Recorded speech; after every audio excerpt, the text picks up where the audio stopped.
It's time! What's kicking, everybody? We are back for another episode of Pickin' Fights. I'm Keith, joined as always by my friend Tom. Tom, how are you? I'm doing awesome. Another day in paradise. Can't wait to talk about the return of Colby Covington. This guy fights once a year. I mean, not too bad, not too shabby. You're not going to hear him complain about his schedule being too grueling, right? What do you think?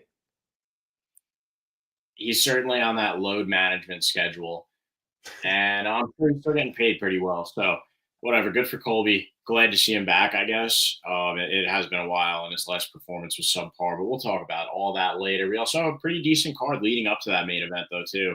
Just before we jump into that, I want to ask everybody, please like, comment, subscribe. Hit the bell to get notified when we go live. Jump in the chat. We love talking to you in the chat.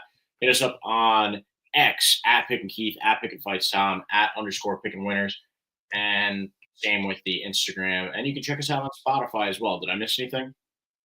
No, you ran through that perfectly, beautifully, flawless. Thank you.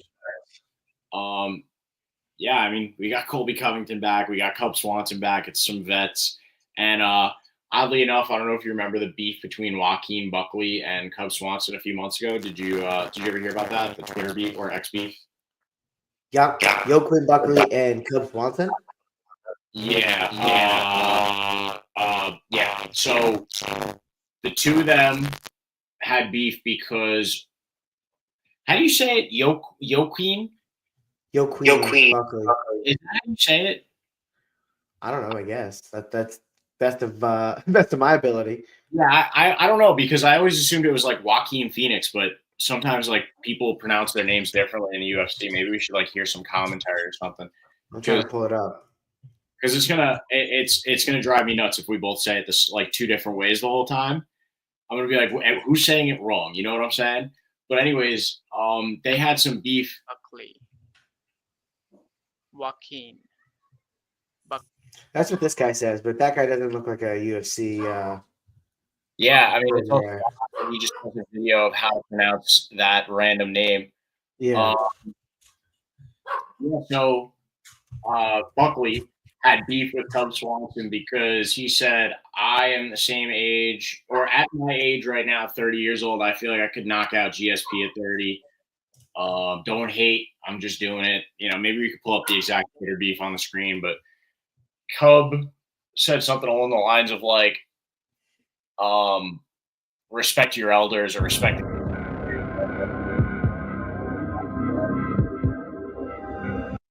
I wanted to hear some like. Yeah, you'll hear Bruce Buckley say it. Here tonight in Salt Lake City, Stephen Thompson in white, Joaquin Buckley out of that southpaw stance is in purple. There you go, Joaquin Buckley. Not that it was a competition. I just wanted to make sure that one of us could get on the right page with the other one. So anyways, yeah, they had beef. Basically, he was talking shit about being able to beat GSP, and Cub was like, better men have tried. And then Joaquin Buckley called him a hoe. And Swanson was like, he was not happy with that. He's like, I've never switched up. He spoke about it at the press conference yesterday. And we have a clip of that. Oh, yeah. And now you're the main and co-main event on the same card to end the year. Kind of weird, isn't it? Yeah. I figured I'd be asked this, but, I stand by what I said. I don't think the younger guys should be disrespecting the older guys. And that's just what I think. And I think that the people that paved the way should always deserve some respect. Have you ran into him at all? No, but I'm sure I will. And, I'm not going to back down from what I said. I was a fan of his until he opened his mouth a little bit, and I got no ill will towards him. I just, like I said, I think people need to show respect. Is there anything he can do to get back in your good graces? I mean, I think just an apology for calling me a hoe, because that's one thing I'm not. I've stayed true to myself. I stayed true to who I am. This is my entire career. So the name calling was just a little over the line, but I was a fan of his until that moment. Yeah, then he tried to do like a whole, or Joaquin, like back in, I think this was like in April, tried to do like a whole roast video of Cope Swanson where he was like, "You've been in the UFC for 15 years and you've never even sniffed the title. I'm one win away from a title shot," which is, I don't know, probably maybe true against Colby now at this point. But also maybe not, because I don't know if Colby's name carries as much weight anymore. But it was like a whole Right. like 2-minute long roast video. And he was like, "You beat Charles Oliveira 10 years ago, and I bet you still talk about that." And it was kind of funny, but also Joaquin is so obnoxious. Like, it is what it is. You know, not a huge fan. I like Kobe. Not a huge fan of Joaquin personally. But So Joaquin beats Colby Covington. Theoretically, he could move up, but I mean, Ian Machado, Gary lost, but lost to Shavkat, who moved up. Leon Edwards lost to Bilal, was fighting Colby. It's all intertwined here. I don't think he can go much higher than 6. You know, he might even move up to 7. So to say that he puts him in line for a title shot, I think certainly not. I think Shavkat is absolutely next. Kamaru, depending on who he fights, could absolutely, and how he looks, be in line before Joaquin Buckley with a win. Jack Della Maddalena, I would love to see him fight Bilal Muhammad. And even Sean Brady. I think they may have fought before. No, he fought Gilbert Burns, and I remember being extremely impressed with Sean Brady in that fight. So I think there's a bunch of people who would be in line before Joaquin Buckley, and a win here for Colby Covington. I think you have to be a lot more active, and it would have to be a dominating win in order to catapult him anywhere near the conversation to fight. So for the belt. You got to see what happens, right? If he wins, then maybe that prompts him to activity. I feel like he's kind of slowed. We can get into this later as to why I personally feel like he doesn't fight much anymore. But yeah, I think you're right. He does have to be way more active, and I could see a world where somebody's ranked 6 and 7 after this. Ian Gary being one of those guys, but we'll see. We'll see what happens. Anyways, we want to jump into our prelim notables. All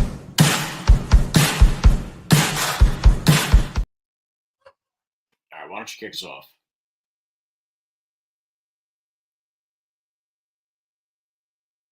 Mute. Oh.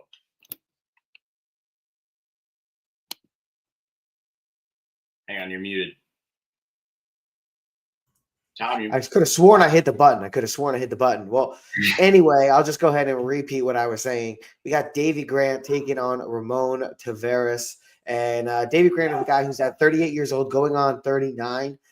Has been able to show that he can go out there and he can still hang. He is 2-3 over his last 5, but those losses are to Marlon Chito Vera via decision, Adrian Yanez by the split decision, and Daniel Marcos by split decision. Not bad losses by any means. He's fought way harder competition. Ramon Taveras is 0-1-1 against Sergey Sidney, who's 10-1 himself. Lost or just beat him by split decision, so 1-1 in his time after getting knocked out on the Contender Series.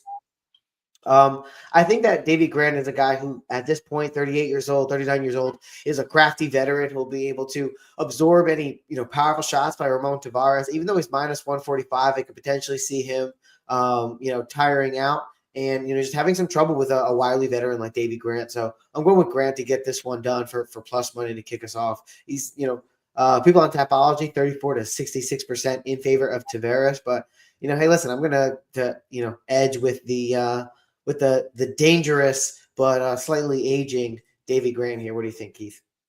Solid pick. Definitely a solid pick. I got one I want to talk about, and that is – oh, man, let me go back and look. Hold on. We were just talking about it. Oh, Sean Woodson versus Fernando Padilla.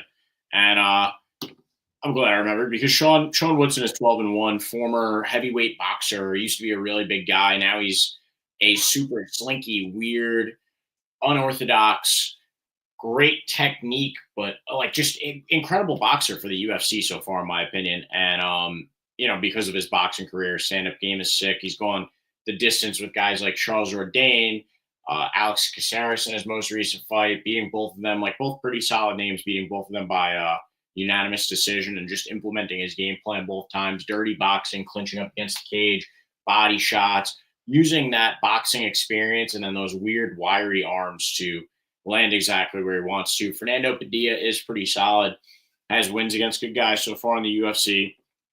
Submission win in his most recent fight, I believe. And then who was that big name that he had beat a couple fights ago? Julian Erosa. Julian Erosa's been around, like not a big name, but a name that we've seen pop up quite a bit. Good win against Julian Erosa, but I don't think he's fought the same caliber. Like Charles Jourdain and Alex Caceres are both very solid in 145 competition. And I think Sean Woodson's going to find a way to shine, as he always does. Just implement his game plan, use those hands, dirty box, everything I've been saying. He's awesome. And he annoys me with how good he is sometimes, because I bet against him a few times in the past. Learned my lesson on his most recent fight, and this time I'm going with him again. So I got Sean Woodson here to beat Fernando Padilla. What do you think, Tom? You're muted. Son of a bitch. It's the goddamn dogs in the background. I'm trying to make sure we don't pick them up with the microphone, and it ends up making the product worse. Well, damned if you do, damned if you don't. Anyway, I'm going with Sean Woodson as well, the sniper. He's got a historically really good chin. He's 32 years old, even though I think about him as older. He's got a really lanky fighting style. And like I said, good chin. He's sneaky good in areas that you don't really, think about him being good in until you go back and you rewatch. Like, actually, this guy is pretty good. It's the reason why he's 12-1-1. Fernando Padilla 16-5. He's got that loss to Kyle Neslin by unanimous decision.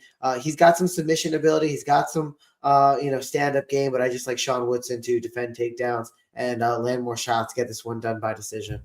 Yeah, his takedown defense is great. Do you have another one for us?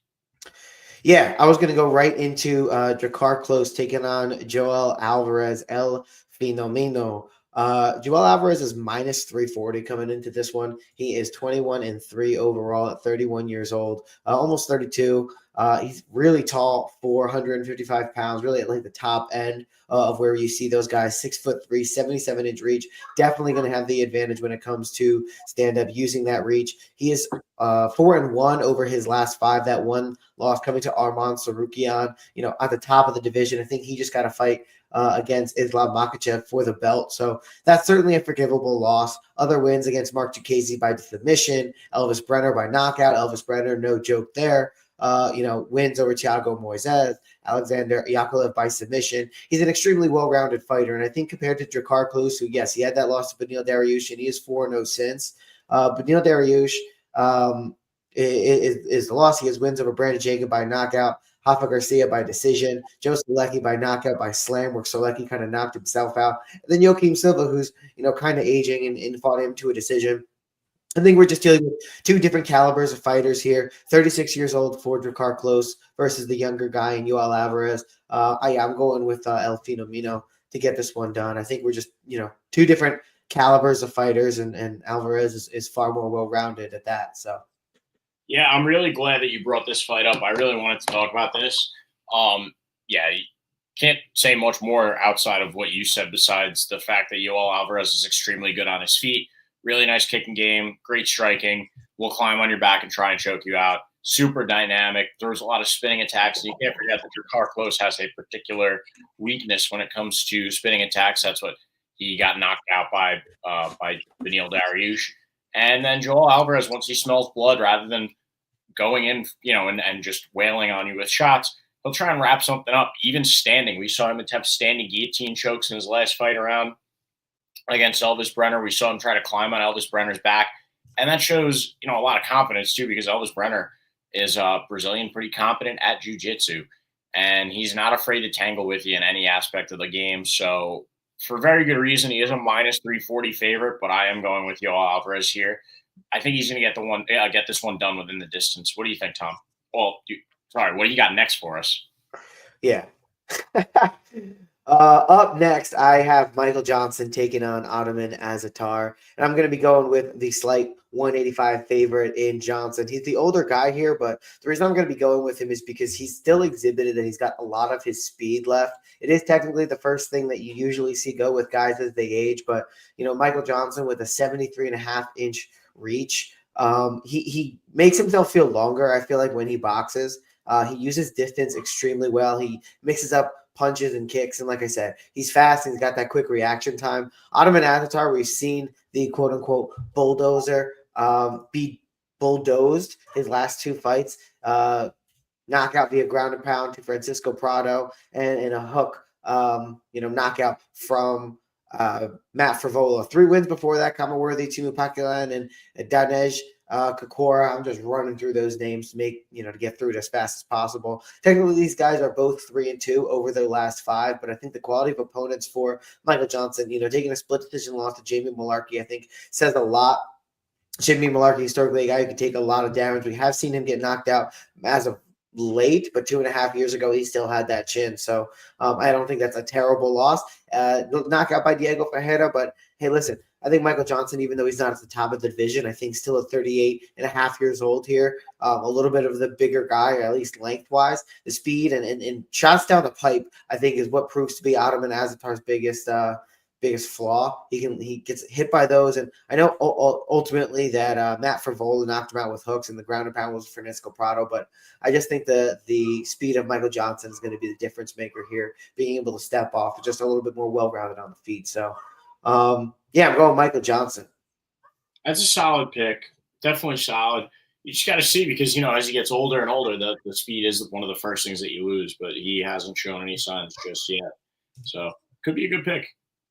Do you got any more for the prelims? I'm good on them. No, that's all the prelims I got. You want to move to the main card here? Sounds good.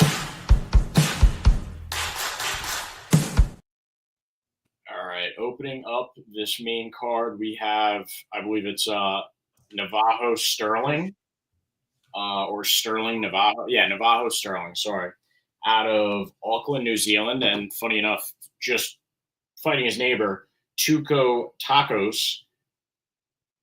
I like Stirling Navajo quite a bit. Scary man, -500 favorite for a reason. Huge, strong, light heavyweight, sniper, lots of power in his hands, lands a lot of his shots, and lands them violently and without prejudice. And then Tuco Tokkos has shown he has the ability to get knocked out. His last foray into the UFC was a loss, and then prior to that, he tried to get into the UFC on the Road to the UFC series, which features a lot of fighters from the Pacific region and Asia, and he was knocked out by a big fella from China. What's his name again? Mingyang Zhang Mingyang knocked him out cold, and I have a feeling the exact same thing is going to happen this week against Navajo Stirling. Navajo, he's 5-0 professionally, but he's super strong, and he's going to find Tuco Tokkos' chin and put his lights out. I wouldn't be surprised if it happens early. He looks like a killer. He really is scary. And for the light head, he reminds me a lot of Alex Pereira, to be completely honest, right? Like, we watched his fight beforehand, and the way that he throws those kicks up the middle and then those shots, fight's kind of very similar, where he closes the distance, backs off a little bit, comes in for a shot, back up. Very Viper-like. I like the way he fights, and I'm excited to see what he does this weekend. It's going to be a huge, true debut for the kid. What do you think? Yeah, again, I think the not their individual record, but the records of their opponents is what tells the real story. 3-2 over his last 5 is Tokkos. His losses are Umar Sai, 9-0, and 15-6 Mingyang Zhang. His wins, 3-2 Gabriel Theomoto, Brian Jackson 1-7, Myron Dennis 19-10.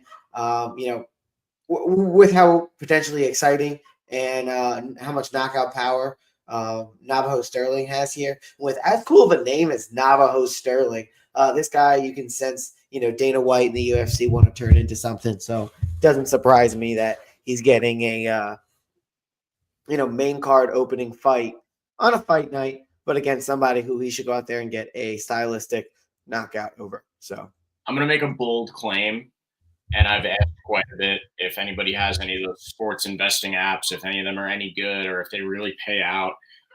I would throw, responsibly, a little bit of money, if those work, on Navajo Stirling to have a future in the UFC. I really think he's going to be something just after watching his 5 professional fights. Not sure what he did before, but I'm sure we'll find out what history he has and what combat sports he participated in before. But I like the guy. He's got a bright future, I think. It'll start Saturday. Well said. Daniel Marcos taking on Adrian Yanez. Daniel Marcos, he's technically 16-0, had that no contest again for the unintentional groin strike to Arichi Lang. Daniel Marcos is a smart fighter, but we do notice oftentimes in his fights, you do get some of those unintentional groin strikes, eye pokes. He is just kind of a guy that's prone to that for whatever reason. Had the win against John Castaneda by decision 6 months ago. Davey Grant split decision, Salman Oliveira knockout, and then a Brandon Lewis decision on the Contender Series. Adrian Yanez he feels new to the UFC, but he's been around the block a little bit at this point. These guys are roughly the same size, and Adrian Yanez, he's a little bit stronger, I guess you could say, in the jiu-jitsu. Maybe I should say a little bit heavier into the jiu-jitsu. Not a phenomenal striker, Adrian Yanez isn't, but still got a split decision win over Davey Grant. Tony Kelly knocked him out. He lost to Rob Font and Jonathan Martinez via leg kick, and has a win over Vinicius Salvador by knockout. I don't think Daniel Marcos is going to get knocked out by Adrian Yanez. I actually trust him to be able to get it done on the feet here. And, I don't expect either of these guys to finish each other. I think because they have such a similar fight style. But overall, I'm going to be going with Daniel Marcos. I think, minus 175 isn't that much of a price to pay. And, at 61%, I feel confident. And I also feel like Adrian Yanez is, got maybe a little bit more social media hype around him than his actual ability would make you think that, he would have. I just feel like, when it comes to, fighters who are really solid, really well-rounded, he's just not able to get it done there. So I'm going with Daniel Marcos to keep his 0 in the loss column. Right there with you. I expect him to stay undefeated as well in the UFC and make it a really intelligent fight. Going to be a close one, but just make the right decisions to carry him to a unanimous decision victory. Sorry. What do we got next? All right. Dustin Jacoby taking on Vitor Petrino. You want to take this one off? Yeah, I'm going Vitor Petrino all the way. Dustin Jacoby has been finished by a lot of guys in the UFC at this point. And Vitor Petrino, while he lost his last fight, he's shown he's a really solid light heavyweight prospect, and he's working his way up. So, yeah, I like Vitor Petrino. He does have finishing ability on his feet, on the ground, and is pretty solid, when it comes to his well-rounded fight game. Sorry, I just had like a Mitch McConnell stroke moment. But yeah, and Dustin Jacoby has shown me nothing except that he's kind of a tomato can at this point, set up to go in there and lose to a lot of these prospects. So I'm going with Vitor Petrino. What do you think? Yeah, and I remember back in the day when Dustin Jacoby was coming over from kickboxing, and he was thought to be like a pretty solid prospect, and just 1-4 over his last 5, 19-9-1 now. Just hasn't really panned out that way. His striking hasn't been able to bail him out of fights. Grappling not there. Spends a lot of time up against the cage, in which case he can't get out. He does have that win over Kennedy Nzechukwu, but it does seem like Kennedy's kind of hit a new gear following that loss to Dustin Jacoby. Doesn't fight all that often. Has the knockout from Dominic Reyes and Alonzo Menifield. These guys seem to go on somewhat of a little bit of a run following their dust up with Dustin Jacoby. Last loss was to Anthony Smith by submission for Vitor Petrino, but I think as a guy who's 27 years old, 11-1, was 11-0 going into that fight, I think that's a loss that you take and you move on. Anthony Smith is still solid competition, despite he fights a lot, he loses a lot, but you got to remember that he is fighting pretty good competition, and he does put up good competition in a lot of those fights. So I think Vitor Petrino at 27 years old taking that loss isn't the worst thing in the world, and I fully expect him to bounce back here against Dustin Jacoby. Minus 280 is a little bit more expensive than you would like to potentially bet on him or find this attractive. But looking over at what the hell is this website? At Best Fight Odds, I think what you'll see is that Vitor Petrino minus 340 here. The trend has been going even more in his favor, so that minus 280 that Tapology is showing is potentially a little bit out of date. But if you're gonna bet on this fight, I'm trying to find something in here, anything sticking out to you that would be more enticing. Over 1.5 rounds, I definitely could see that. Where Dustin Jacoby, still being kind of a kickboxer at heart with long legs. I think definitely has a potential to at least at least last a round and a half with Vitor Petrino. What do you think? Yeah, no, I think it's definitely possible. I do just want to say, though, that Vitor Petrino is probably coming out there with a vengeance, and the loss to Anthony Smith was a little fluky. Not fluky. I mean, it was just not like it's not a determinant of what his career is going to look like, but Anthony Smith played it perfect. He shot a double leg up against the cage, and Anthony Smith locked it in standing, and then when Vitor Petrino tried to scoop and dump him, he sunk himself deeper into the choke. I just don't think you're going to see something like that again from him. I think you're going to see him use the hands a little bit more. So while I do like him to go 1.5 rounds, I also think Vitor Petrino might win it by TKO. That's another prop that I like quite a bit. So, yeah, I agree with your pick and your prop to sweeten it up, but I think that one might be good as well. Manel Kape, Starboy, which I didn't know that was his nickname, but Manel Kape taking on Bruno Silva. Yeah, you want to kick us off because I'm leaning in one direction, but kind of getting swayed as I think about it. Yeah, I'm in the Manel Kape fan club. I know that he has that loss against Muhammad Mokaev. That was a pretty solid fight too. Manel Kape, I don't know how long I've considered him up towards the top part of the division, but his wins over Felipe Dos Santos, David Dvorak, Zagla Subagulov, these are Ode Osborne. I mean, these are fairly solid competition in rising to get those decision wins over. Not even decision, to get those knockout wins over and decision. He's a guy that is extremely exciting, and he fights with a lot of energy. And I think against Bruno Silva in the 125-pound division, I just don't know that Bruno Silva is going to have what it takes to go out there and get a win against Manel Kape. He's got a loss to Tagir Ulanbekov, which, again, Tagir is pretty solid competition, so I'm not sure that that's something I'm going to hold against him. But JP Bays, Victor Rodriguez, Tyson Nam, Cody Darren, these are actually pretty good names that I didn't consider. But I think the well-roundedness in this one for Manel Kape, going to keep it standing, can, be stronger and push Bruno Silva up against the cage and, spend some time there to recover if need be. I think he's just a little bit more of a scrappy fighter. And that's what's going to be the difference maker in him grinding out this decision. Yeah, I'm right there with you. He's definitely the scrappier guy. I think he's a smarter striker, better striker, looking to bounce back. Not much more I could say. I was going with Manel Kape, and for some reason Bruno Silva was like, I don't know, maybe I was being confused by Manel Kape's last loss, but it was to Muhammad Mokaev, and that's a really tough fight. But that was also, that's a tough fight on paper, but that was also really boring. I remember the two of them kind of did nothing for 3 rounds after talking a whole lot of smack. I think you're going to see a lot more activity in this one, and that lends better to a Manel Kape fight. He fights a lot better when his opponent wants to fight him, and Muhammad Mokaev and he did not really want to fight against each other. That was boring, and it stunk, and he deserved to lose. Both men deserved to lose that night, but I got him going into this weekend. What do we got next? Cubby versus Billy Q. Yep. Cub Swanson versus Billy Quarantillo.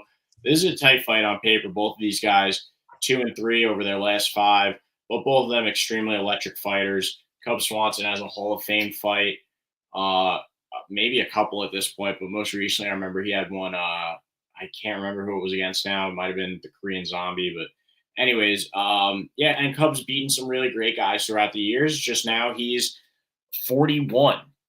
And what does that say for Billy Q? 36? Sorry for the close-up. How are my eyes looking? Both of these guys are up there, but Cub is significantly up there at 41. He's pretty old at this point. Both men are they're active in the octagon. They both throw hands. They're both willing to clinch. They both throw a lot of nasty strikes in the clinch. So it is pretty tough, but I think I'm going to go with Cub. And that is kind of because this fight is split. He's slightly got the dog money on him. I feel like it could go either way. It's probably going to go to decision. Both men are going to be very willing to scrap with each other. It's going to be an exciting fight. It's tough though because Billy could put him out. Billy's put out good competition in the past. He's pulled off some submissions in the past, but I think both of these men are veterans with a lot of respect for each other, and they're just going to go in there and scrap. And I think in a battle of hands and clinching, Cub is going to win. I don't think you're going to see Billy shoot for any takedowns. I think they're just going to throw, and I think you'll see Cub win a decision. So I'm going with Cub Swanson. What do you think, Tom? Yeah, in a lot of the same ways that Manel Kape is going to win, I think Cub Swanson is going to win. I think he's really good at ripping to the body. Billy Quarantillo is historically, pretty durable, but I think the body is where a lot of that changes. You got to also remember that Cub Swanson has some really solid leg kicks. So does Billy Quarantillo. A lot of these guys, they exhibit a lot of similar aspects of how they fight, but I just think Cub Swanson is a little bit more strategic. I think Billy is a little bit more of just like a wild wing it fighter, and that's what gets him into good trouble. That's what also is exciting about him. But I think even at 41 years old, you forget that Cub Swanson does go out there and have really good wars with solid guys. He got that loss to Giga Chikadze 3.5 years ago, win over Darren the Damage Elkins. That was a great fight. Lost to Jonathan Martinez from the leg kicks. Hakeem Dawodu won that one by decision, and then taking a loss to Andre Fili by split decision, who Andre is always going to be a tough out. So I like all the things you said about Cub Swanson. I think he's a little bit scrappier here. I think he's going to cut to the body. I think he's going to utilize leg kicks against Billy Quarantillo. And I think as the fight goes on, Billy gets a little bit more wild. It also gives him, an ability to end a fight or land more shots because he just kind of throws caution to the wind the more he gets hurt. But in a lot similar fashion to like Shane Burgos was able to grind out a decision, or Edson Barboza was able to finish Billy with a knee. I expect Cub Swanson to be able to at least grind out a decision here. There's a small chance that he maybe gets a finish win, maybe potentially go into the body, but I like Cub to get this one done. And then plus 135, I definitely like it more. And then I was just looking up while you were talking there, Keith, about the odds here. Starting at 162 to 148 now, 124 is up from 136. So the line is moving a little bit towards Cub Swanson as well. So for those reasons, I'm going Cub Swanson. I hope to see him get it done this weekend. But that's certainly going to be an interesting fight with both of those fighters loving to scrap. Yeah, I actually like the fight to go the distance at like minus 100, minus 105 there. I like that one a lot, though. I think it's going to be a really fun fight. That's the fight I'm most looking forward to because I don't know what to think about this next fight, and that is Colby Covington versus Joaquin Buckley. Because, you mentioned it before at the start of the episode. Colby fights once a year. His last fight around was Leon Edwards. He looked like a bum in that fight, unfortunately. Prior to that, he looked great against George Masvidal. But against Leon, he looked like he hadn't been in an octagon in a year and a half, which he hadn't been because, Jorge hit him in the back of the head, knocked out his teeth. I guess he had to take time off to try and sue Masvidal. So then he comes back against Leon and looks slow, looks old. Looks like if you open a dictionary, find ring rust, you'd find a picture of Colby Covington there. And then Joaquin Buckley has been pretty active. It's been a few months before I saw him fight. But in his last, he's been on a great win streak, and he's beat up some guys pretty good. And unfortunately, I think that he's going to find Colby Covington's chin. And I don't think that you're going to see a world in which Colby drags him around on the ground for 5 rounds. I think that it's more likely that Joaquin Buckley touches Colby and either has him on his back foot for the rest of the fight or ultimately puts him out. I think he's going to look slow. I think he's going to look very much like he did in that Leon Edwards fight. You can't have a title fight like that as a tune-up fight and get like 50-45 or whatever it was. He just did not look great at all. And then to see what Bilal did to Leon, and I just think that unfortunately the sport may have surpassed Colby Covington, and we're all going to find that out firsthand on Saturday. It's unfortunate because he used to be entertaining, used to be fun, and now his shit talking isn't even the same anymore. You have to win to be a heel because you have to build up this mystique and you have to want people to see you lose. And the only way to do that is by continuously winning. It's a playbook out of the old wrestling stuff, and he was very good at that, but unfortunately it just doesn't really work for him anymore. It's the character's kind of played out unless he wins. And I don't think he's going to win. So I don't think he's going to have much longer of a career either. He's getting up there in age. And this is a guy who had multiple title shots, was an interim champ, and I really just think the sport has surpassed him at this point, unfortunately. You look at the rest of the welterweight division, they're all killers. I don't think that he's going to hang with them. And I don't think Joaquin Buckley necessarily does either. But I think that he moves past Colby this weekend. What do you think? Yeah, I couldn't agree more with you. I think Colby Covington, he looked slow and he looked like he had ring rust against Leon Edwards. It was 2 years since his last fight. And, taking another 11, 12 months off isn't necessarily the cure for ring rust. And then you're coming in against the guy who's been extremely active like Joaquin Buckley, getting better, knockout punches, like I said, really strong on the feet. And Colby Covington is a guy who's not going to knock you out. He's not going to finish the fight early. I don't know when his last finish was.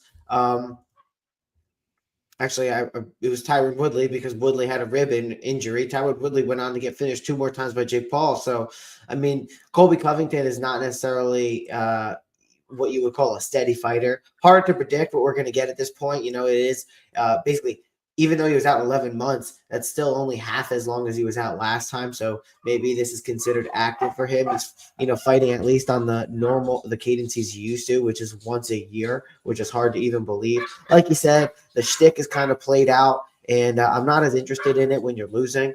But I don't think this is one where he's going to get off the schneid here. If he does manage to go all 5 rounds, Joaquin Buckley, I think it would be a testament to him. Now, if he does use anti-wrestling and Joaquin Buckley does try to shoot, I do still expect Colby Covington to win those exchanges. So it's probably going to be predominantly a stand-up battle. And if Colby Covington is able to put pressure on Joaquin Buckley, get him on the back foot, and just overwhelm him, I'm not expecting this to happen. But if he is, sure, he can win, a decision. But that would just be taking a lot of things for granted and expecting Colby Covington to come back and be one of the best versions of him and be able to outlast, overpower, and out volume punch a guy who's been on a tear, like you said, 5-0 over his last 5 with knockouts to Stephen Wonderboy Thompson, Nolston Rosaboa by decision, Vicente Luque by knockout. We just saw Vicente Luque this past weekend go out there and have a really good showing and make us second guess if this guy's going to have chin issues moving forward. Maybe he's not as washed as we thought he was. So for all those reasons, I think Joaquin Buckley is the guy you have to go with here. Minus 250. I feel safe taking that. He's the much younger guy, the much stronger guy, faster guy. See what Typology has to say. 75% is on Buckley with 83, almost 84%. Expecting this by knockout. I'm one of those guys too. I expect Colby Covington maybe to get finished in the 2nd, 3rd, maybe even the 4th round after getting beaten up and some punches landed. But at the same time that I say that, I'm starting to double clutch, and maybe Covington will win round 4 and round 5 because we knew he's not going to have a cardio issue. But I guess we'll see what happens. Maybe Colby can squeak out a 3, 4, and 5 round decision victory here. But I think the safer money is on Joaquin Buckley. Yeah, I believe so too. I definitely think so. And also, I kind of wanted to mention this before. Colby previously would sit out for a year at a time just waiting for a title shot because he had somewhat earned that. There was really no other contenders at the time in the welterweight division. It was a little bit stagnant. Usman was going through everybody. So, every year it was like, okay, who's going to fight now? All right, bring Colby back.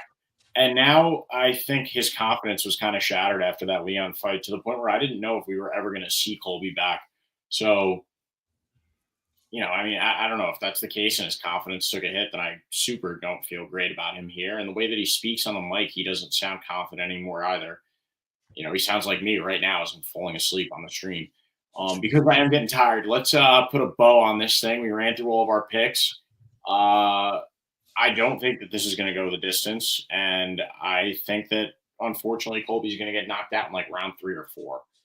Well, and I just saw here, it was interesting that he started as minus 115 and now is plus 248 on best fight odds and or plus 225. And Joaquin Buckley started minus 105 down to 278. So, lines are moving in that favor. So we'll see what happens. People don't have faith in Colby anymore. He just really, it's like night and day between the Masvidal fight and the Leon Edwards fight. Now, did Leon just have an incredible takedown defense? But Colby also was like slipping around, getting hit with shots. So it's tough to say. And it's tough to judge because it was so long. So how is Colby going to look? I would love to see him win and get back to his shtick because when you're winning and you're the heel, it's entertaining and it's fun and people want to watch you lose. But after a while, it just becomes annoying if you keep losing. So see what happens. But yeah, it is interesting. Those odds have moved like that. It goes to show, especially because it's still pretty early in the week to be betting UFC, that the Sharks feel good about Joaquin Buckley to make it move that significantly, that quickly. Somebody big put in money on that, actually. Like when you see like that sharp drop, I bet you that's one huge bet that came through on Joaquin Buckley. Like a $5 million bet at that point. It's like when you see Bitcoin or especially like a shit coin move dramatically all at once. It's because whoever was holding the most of it dropped a bunch at once. And Vegas odds do work similarly, especially now that everything is digital. All the sports betting is on your phone, and so you never know. It's interesting. In these bold lines here, is like a bunch of bets coming in. Are they a bunch of? They held it there. Yeah, that's a very good question. It could be like the bolder it is, the more bets came in, and then it just didn't move too far because it is still a really even fight, and Vegas doesn't want to move it too much. But like, I think with this one, like you could look at the Joaquin Buckley Colby fight and be like, okay, that very well could be domination in one direction. So yeah, I think that's what it's got to be with that sharp drop off there. I don't know. Hey, we'll see how it goes. Let's do our pick rundown. All right. I'll start down with our prelim notables. I am going to go with Sean Woodson over Fernando Padilla, Yoel Alvarez over Drakkar Klose, and I'll tell you on the Michael Johnson over Ottman Azayatar pick. And I'm, for the main card, going to go with Navajo Stirling, Tuco Tokkos, Navajo Stirling over Tuco Tokkos, Daniel Marcos over Adrian Yanez, Vitor Petrino over Dustin Jacoby, Manel Kape over Bruno Silva, Cub Swanson to beat Billy Quarantillo, and Joaquin Buckley to beat Colby Covington. Sorry, I'm exhausted. I lost my train of thought. Hey, I don't blame you. One thing I remembered and I wanted to point out before I do my pick rundown is that Volkov was robbed last week. And after I totally, kind of lobbied for him to be able to get the win over Cyril Gane, for Volkov to get robbed like that and hear it immediately. I don't know if I've ever heard Dana White immediately after a decision say, yeah, you got fucking robbed. So I know I'm going to count that one as a loss because it is a loss, but not really. Like that was a prediction correct, even though the result was a loss if you bet it. So with that being said, my pick rundown here, I got Davey Grant over Raymond Tavares. I am going with Sean Woodson over Fernando Padilla. Yoel Alvarez winning over Drakkar Klose. Michael Johnson winning over Ottman Azayatar. And as far as the main card, Navajo Stirling over Tuco Tokkos. Daniel Marcos getting the win over Adrian Yanez. Vitor Petrino is getting the win over Dustin Jacoby. Manel Kape over Bruno Silva. Cub Swanson over Billy Q in an entertaining fight. And Joaquin Buckley over Colby Covington. But we'll see what happens. It should be an interesting, card here. Fair bit of names. And I'm excited after going through it. It's in, UFC Tampa, UFC Fight Night Tampa, I guess you could say, happening at 7 p.m. Eastern, a little bit earlier than we would have maybe expected if I didn't call that out and if my eyes didn't wander over there and check it out. So, yeah, I can always appreciate an earlier card, especially those nice Saturday afternoon cards. Now that college football is winding down, I hope that we see more of those because I will miss having afternoon sports on Saturdays. Anyways, you enjoy this card. All you kind people at home that tuned in and out, hope you enjoy it as well. Thanks for being here with us. Next time, jump in the comments. Let us know what you think. Like the video, subscribe, and hit that bell so you see when we're going live. Let us know what you think of our picks. Even if you're not here live with us in the chat, we will go back to your comment and talk about it. We've done that in the past. I remember a couple of years ago, some people had beef with us talking bad about Harry Hunsucker in the comments. And it was Harry Hunsucker. Yeah. For some reason, there were like a bunch of his fans, and it was probably all of his. They were like, Harry Hunsucker's a good dude. Harry Hunsucker's just trying to make everything work. Like, how dare you talk shit about Harry Hunsucker? I'm like, this is definitely written by Harry Hunsucker. Yeah, like all of a sudden his burner accounts appeared all over our YouTube. It's like he's a family man, and we were like, we didn't even say he wasn't a family man. We didn't say nothing about his family. We just said he couldn't fight that well. And so you don't know Harry Hunsucker. He actually has a real passion for poetry. It's like, damn, like this guy's really lobbying for Harry Hunsucker when no one's. Yeah, he's a gentleman and a scholar. Yeah, exactly. When he was in 8th grade, he saved a dog that was hit by a car. It's like, all right, bro, this is clearly you. You know too many details. But But we did talk about those, and we had a good time with that. So please let us know in the comments and in the chat, like what you think of our picks. And chat, we love chatting with the chat live. That's what the chat's for. Love to chat with the chat. Chat. Yep. Well, X right below us, at Pick and Fight Tom, at Pick and Keith, at _ Pick and Winners, and Spotify. You can check us out on Spotify as well if you want to listen to us in your car. That would be cool, I think. I just got a new mic arm. Hopefully I sound better. So, if you are listening to us in the car, it's an audio upgrade. Quick, with the new mic, hit him with some ASMR to send us out. Well, I hope everybody has a really good evening and enjoy the fights.